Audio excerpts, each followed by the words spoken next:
Middle east यानी मशरिक़ वस्ता की सूरत हाल लगातार कशीदा होती जा रही है, तनाव बढ़ता जा रहा है। सबसे बड़ी खबरें इस वक्त ये आ रही हैं कि अमेरिका और ईरान के दरमियान बढ़ती हुई कशीदगी अब पता नहीं क्या रुख ले ले।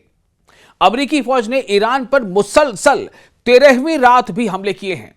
आप देख रहे हैं न्यूज़ 18 का सोशल मीडिया प्लेटफॉर्म। मैं हूं विशाल। अमेरिकी सेंट्रल कमांड के मुताबिक इन हमलों में ड्रोन तंसीबात, साहिली निगरानी के मराकज और दीगर अहम मकामात को निशाना बनाया गया है। याद रखिए, अमेरिका की तरफ से लगातार 13वीं रात ईरान में बमबारी की गई है। बताया जा रहा है कि यह कार्रवाई 2 घंटे से ज्यादा वक्त तक जारी रही।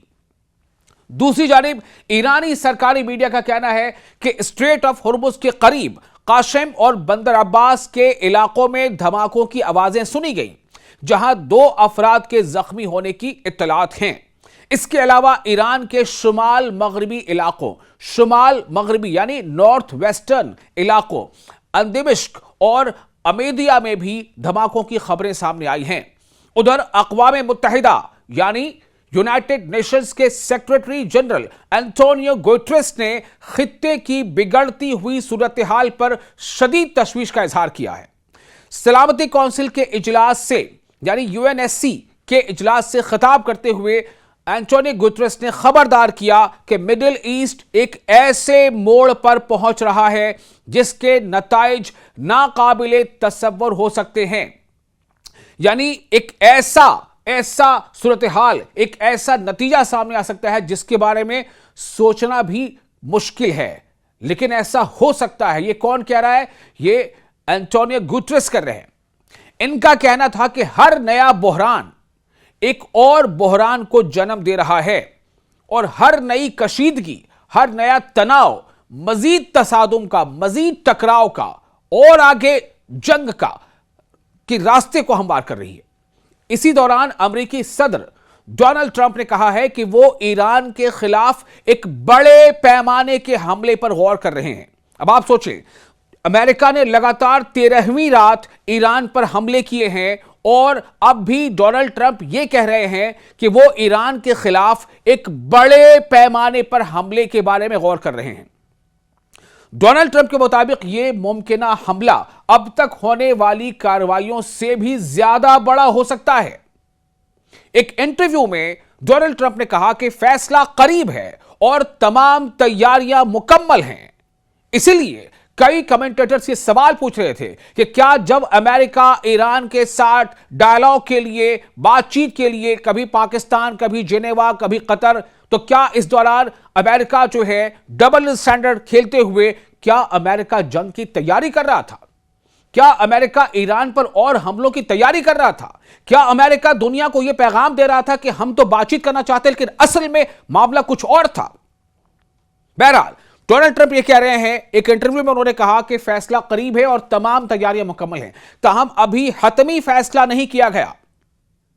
डोनाल्ड ट्रंप ने यह भी दावा किया कि अगर अमेरिका चाहे तो इसराइल फौरी तौर पर इस कार्रवाई में शामिल हो सकता है। आप समझ रहे हैं डोनाल्ड ट्रंप ने क्या कहा? डोनाल्ड ट्रंप ने कहा कि अगर अमेरिका चाहे तो इसराइल फौरी तौर पर इस कार्रवाई में शामिल हो सकता है, लेकिन अमेरिका को किसी की जरूरत नहीं। डोनाल्ड ट्रंप के ये बयानात ऐसे वक्त में सामने आए हैं जब यमन के हौसी ग्रुप ने बहरे अहमर में यानी रेड सी में, लाल सागर में 2 सऊदी ऑयल टैंकरों पर हमलों की जिम्मेदारी कबूल की है। अमेरिका का इल्जाम है कि हौसियों को ईरान की हिमायत हासिल है। यानी अमेरिका का इल्जाम है कि हौसी जो हैं उन्हें ईरान सपोर्ट करता है। हौसी जो लफ्ज है, इसी को कई जगहों पर हूती भी कहा जाता है। हूतियों को ईरान की हिमायत हासिल है, सपोर्ट हासिल है। अमेरिकी सदर ने खबरदार किया है कि अगर ऐसे हमले दोबारा हुए तो अमेरिका ईरान को भी जिम्मेदार समझेगा और ईरान और हौसियों दोनों को सख्त फौजी रद्द-ए-अमल का सामना करना पड़ सकता है। एक और अहम पेशरफ्त में सऊदी अरब के सिविल न्यूक्लियर प्रोग्राम से मुताल्लिक अमेरिका के साथ मुमकिना मुआहिदा भी खबरों में है। ध्यान से सुने, यह काफी अहम है। पेशरफ्त क्या है, डेवलपमेंट क्या है कि सऊदी अरब के सिविल न्यूक्लियर प्रोग्राम से मुतालिक अमेरिका के साथ मुमकिना मुआहिदा, अमेरिका के साथ एक्सपेक्टेड डील भी खबरों में है।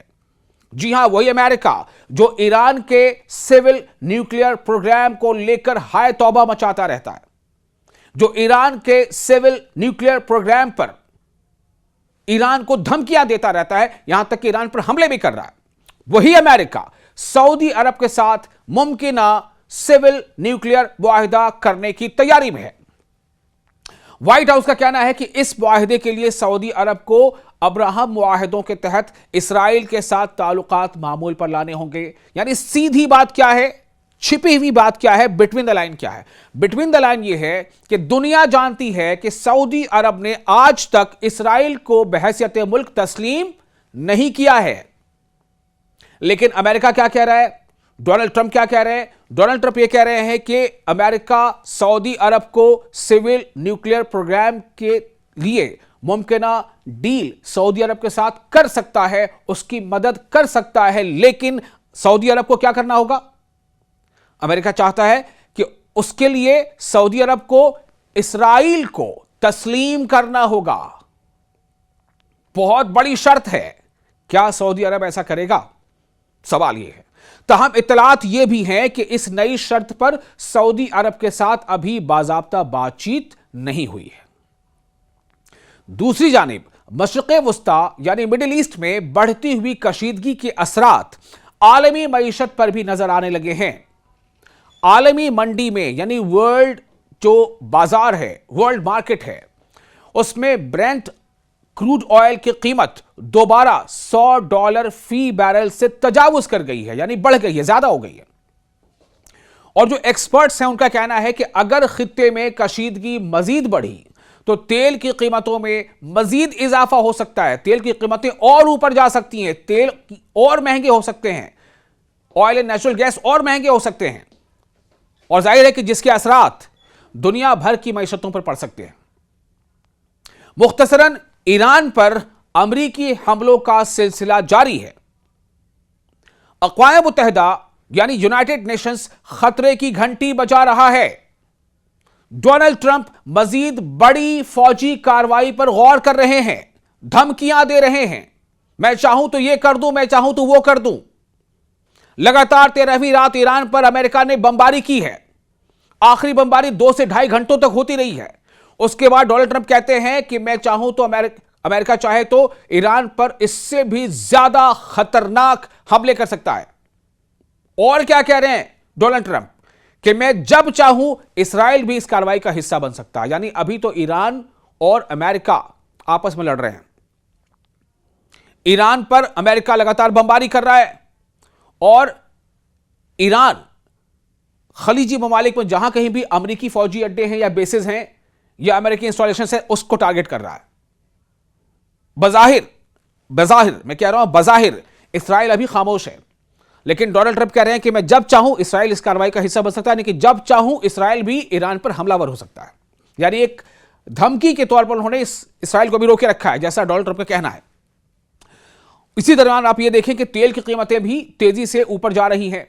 सूरत हाल इंतहाई हसास है, डेलिकेट है, नाजुक है, और दुनिया की नजरें अब आने वाले चंद दिनों पर मरकूज हैं। ऐसे में कई अहम सवाल हैं। अगर यूनाइटेड नेशन के जनरल सेक्रेटरी एंटोनियो गुटेरेस यह कह रहे हैं कि आने वाला वक्त बहुत ज्यादा खतरनाक हो सकता है, दुनिया एक नाजुक मोड़ पर खड़ी है, तो ऐसे में वर्ल्ड कम्युनिटी अपनी जिम्मेदारियों को क्या महसूस करेगी? क्या वर्ल्ड कम्युनिटी अपनी जिम्मेदारियों को महसूस करते हुए उसे निभाएगी? दूसरा, अमेरिका चाहता है कि सऊदी अरब के साथ सिविल न्यूक्लियर प्रोग्राम डील हो जाए। क्या सऊदी अरब इसके लिए तैयार है? लेकिन इससे पहले कि सऊदी अरब इसके लिए तैयार हो जाए, अमेरिका एक शर्त लगा देता है। शर्त क्या है? शर्त यह है कि जो सऊदी अरब ने आज तक नहीं किया वो उसे करना पड़ेगा। सऊदी अरब को इसराइल को तस्लीम करना पड़ेगा, अब्राहम अकॉर्ड के तहत इसराइल को तस्लीम करना पड़ेगा। दुनिया इस्लाम यह जानती है कि सऊदी अरब ने एक स्टैंड ले रखा है कि सऊदी अरब ने आज तक इसराइल को बहैसियत मुल्क, बहैसियत कंट्री तस्लीम नहीं किया है। यह एक बहुत बड़ा एक स्टैंड है, यह एक बहुत बड़ी लकीर है जो सऊदी अरब ने खींच रखी है। क्या सऊदी अरब खुद अपने हाथों से उस लकीर को मिटा देगा? क्या सऊदी अरब इस्राइल को तस्लीम कर लेगा, इसलिए कि चूंकि उसको अमेरिका की मदद चाहिए सिविल न्यूक्लियर प्रोग्राम को डेवलप करने के लिए, या सऊदी अरब सिविल न्यूक्लियर प्रोग्राम को डेवलप करने के लिए अमेरिका को छोड़कर दुनिया की और बड़ी ताकतों की तरफ रुख करेगा? बहुत बड़े सवाल हैं। इन सब के बीच सबसे बड़ा सवाल यह, डोनाल्ड ट्रंप कह रहे हैं कि ईरान पर मजीद हमले मैं कर सकता हूं, मजीद जोरदार हमले कर सकता हूं। 13 दिन लगातार 13वीं रात अमेरिका ने भी ईरान पर बमबारी की है, उसके बावजूद डोनाल्ड ट्रंप का यह कहना है। एंटोनियो गुटेरेस कह रहे हैं कि बहुत ही नाजुक मोड़ है, दुनिया के लिए खतरे की घंटी है। दुनिया बनती किससे है? देशों से, मुल्कों से। मुल्क बनता किससे है? लोगों से। तो दुनिया के मुल्क और उन मुल्कों के अवाम आखिर क्या चाहते हैं? क्या मुल्कों के अवाम, क्या अलग अलग मुल्क इस पर लगाम लगाने की कोशिश करेंगे? डोनाल्ड ट्रंप के इस कोशिश पर, इस हमले के लगातार करते रहने पर क्या लगाम लगाने की कोशिश करेंगे? क्या ईरान उसी तरह से हौसले के साथ खड़ा रहेगा, डटकर मुकाबला करता रहेगा? और क्या अमेरिका ने इस्राइल को फिलहाल रोक रखा है? क्या इस्राइल की एंट्री एक खास वक्त में होगी इस जंग में ईरान के खिलाफ? अगर वो होगी तो उसका हदफ क्या होगा, उसका नतीजा क्या होगा? बहुत सारे सवाल हैं। जवाब के लिए जरूरी होगा कि आप लगातार वीडियोस देखते रहें और इस वीडियो के बारे में आपके कमेंट्स जो आप हमें शेयर करते रहें।